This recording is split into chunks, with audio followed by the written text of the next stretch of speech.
Bismillahirrahmanirrahim. Assalamualaikum warahmatullahi taala wabarakatuh. Nama saya Muhammad Nakiuddin bin Muhammad Nazri.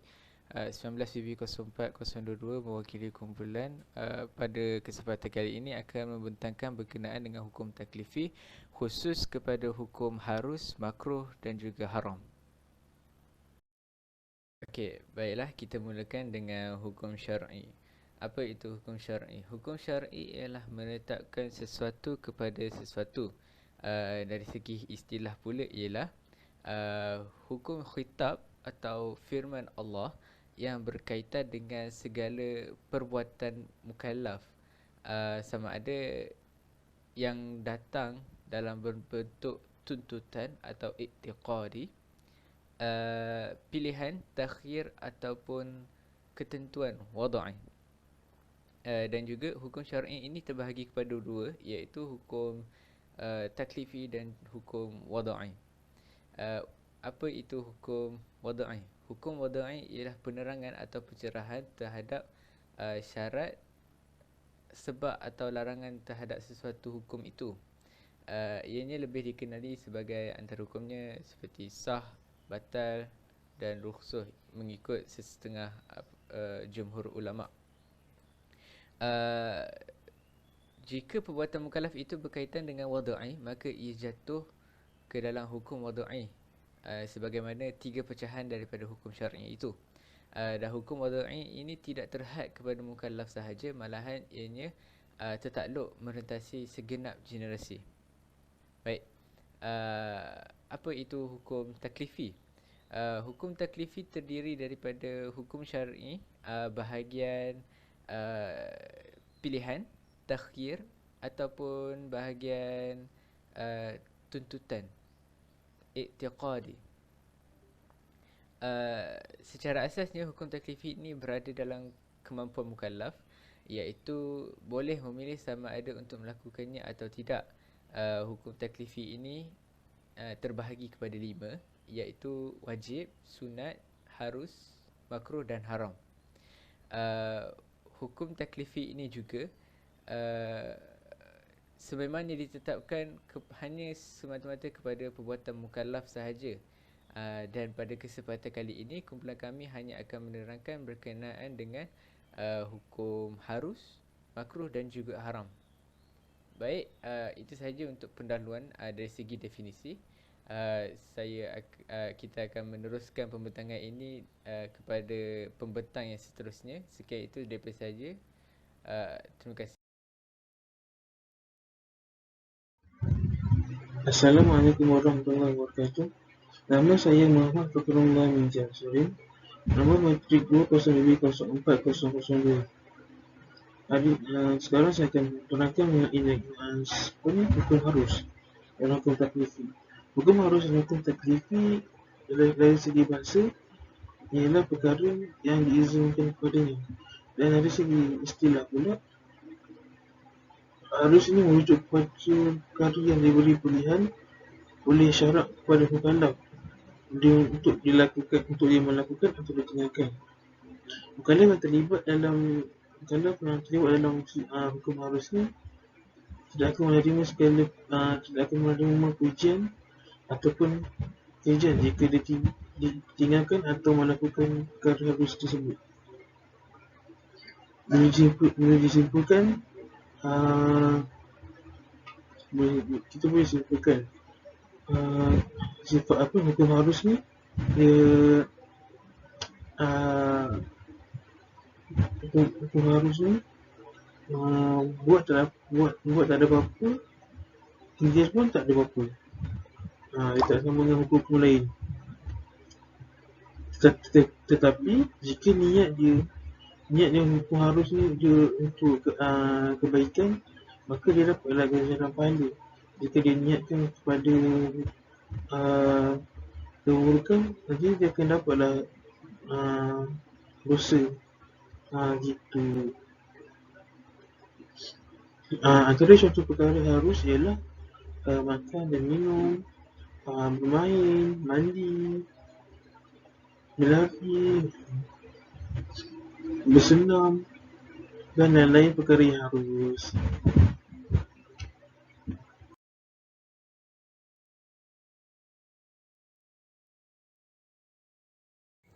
Assalamualaikum warahmatullahi taala wabarakatuh. Nama saya Abdul Rahman bin Muhammad Azlan. Nombor metrik saya 20BB040007.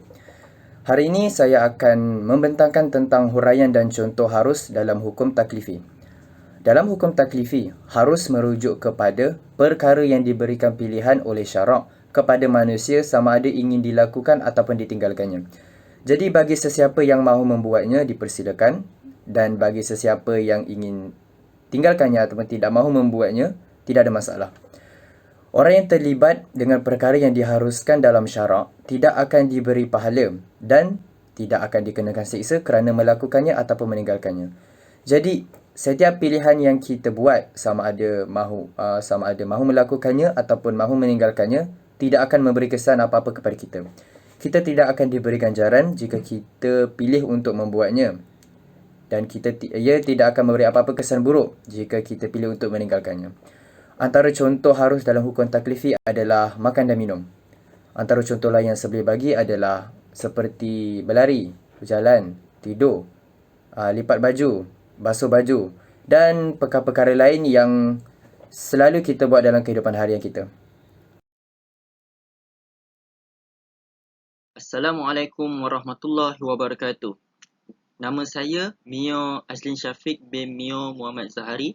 Nombor metrik 20BB040014. Baiklah, saya akan menceritakan tentang definisi makruh hukum taklifi.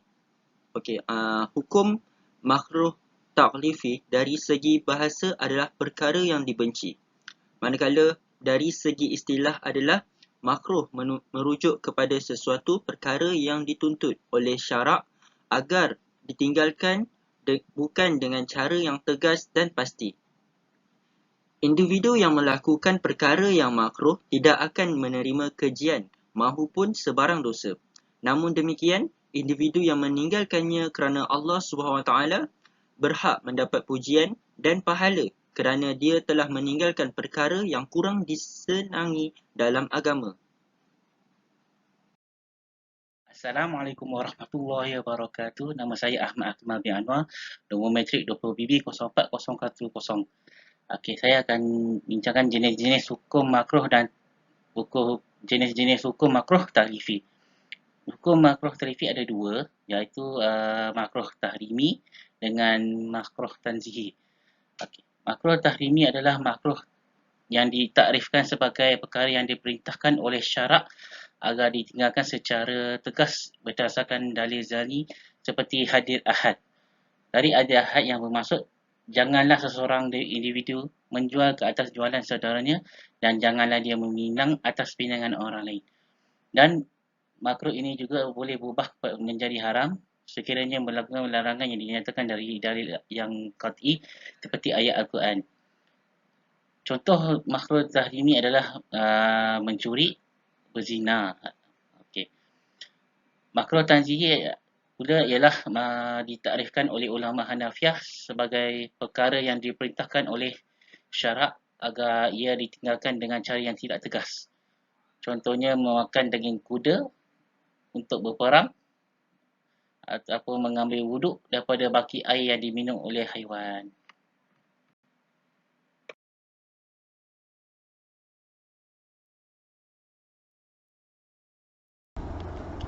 Assalamualaikum warahmatullahi wabarakatuh.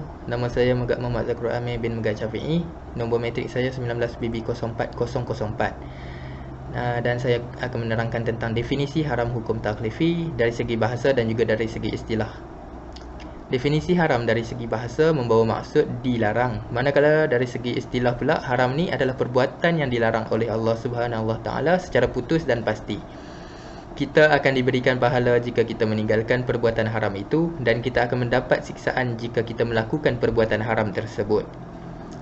Tuntutan meninggalkan perkara-perkara haram ini boleh dilihat sama ada dengan lafaz haram ataupun tidak halal seperti dalam ayat wa ahallallahu al-bai'a wa haramal riba, iaitu Allah menghalalkan jual beli dan mengharamkan riba, mahupun dalam bentuk larangan seperti wala taqrabuz zina, janganlah mendekati zina. Terima kasih.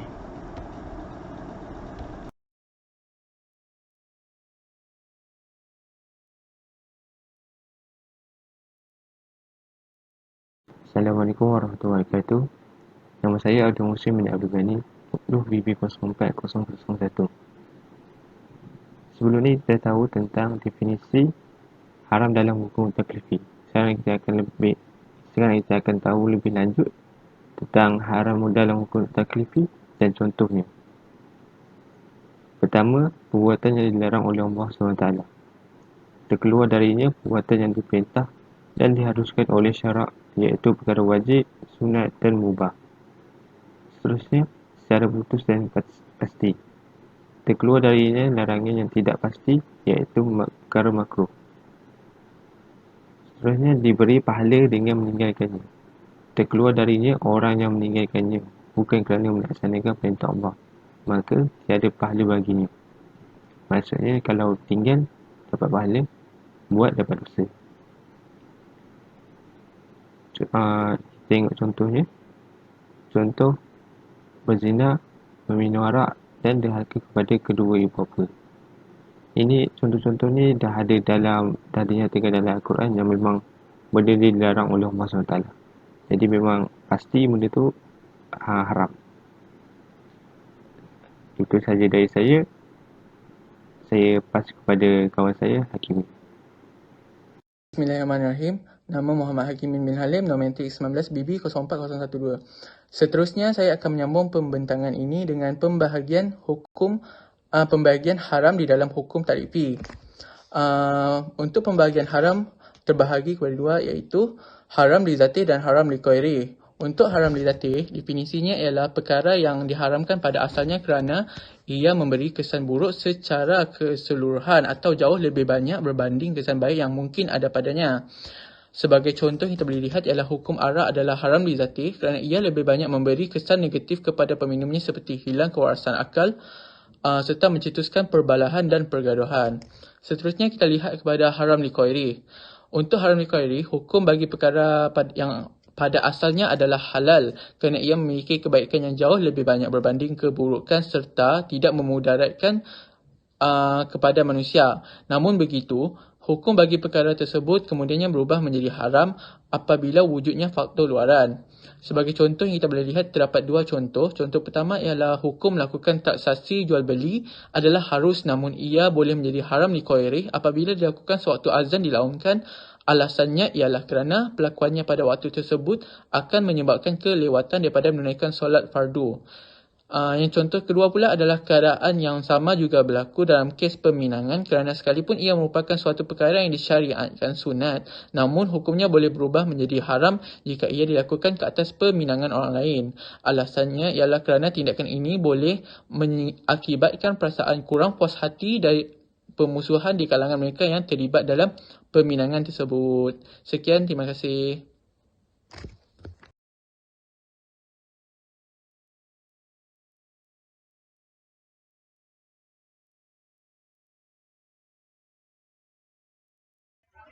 Okey, baiklah. Apa yang saya boleh simpulkan,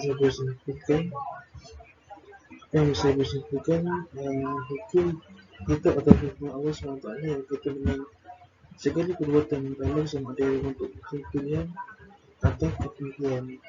Itu hukum syar'i. Dalam hukum syar'i terbagi kepada dua, iaitu hukum taklifi dan hukum wada'i. Hukum taklifi ada 5, wajib, sunat, harus, makruh dan haram. Tetapi perbincangan pada hari ini hanya harus, makruh dan haram. Harus ni ialah perbuatan yang kita boleh lakukan, seperti mandi, makan dan minum dan sebagainya. Dan perkara harus ni kita buat atau kita tinggalkan tidak dapat apa-apa, menaikkan dengan niat kita sendiri. Niat kita baik, jadi dapatlah kebaikan, dapatlah ganjaran kebaikan. Bila niat kita buruk, dapatlah keburukan yang akan datang. Jangan dapat kat itu. Seterusnya makro. Makro pula ialah hukum makro ni perkara yang dibenci. Hukum makro ni ialah kita perlu tinggalkan. Hukum makro ni juga perkara yang dibenci oleh Allah SWT. Dan yang terakhir, haram. Haram ialah perkara yang dilarang. Yang dilarang oleh Allah SWT dan Rasulnya. Perkara seperti minum berjudi, berzina, rasuah dan sebagainya. Jadi kita semua perlu tahu apa masuk setiap hukum taklifi ini. Jadi itu saja daripada kami. Sekian, terima kasih. Wassalamualaikum warahmatullahi wabarakatuh.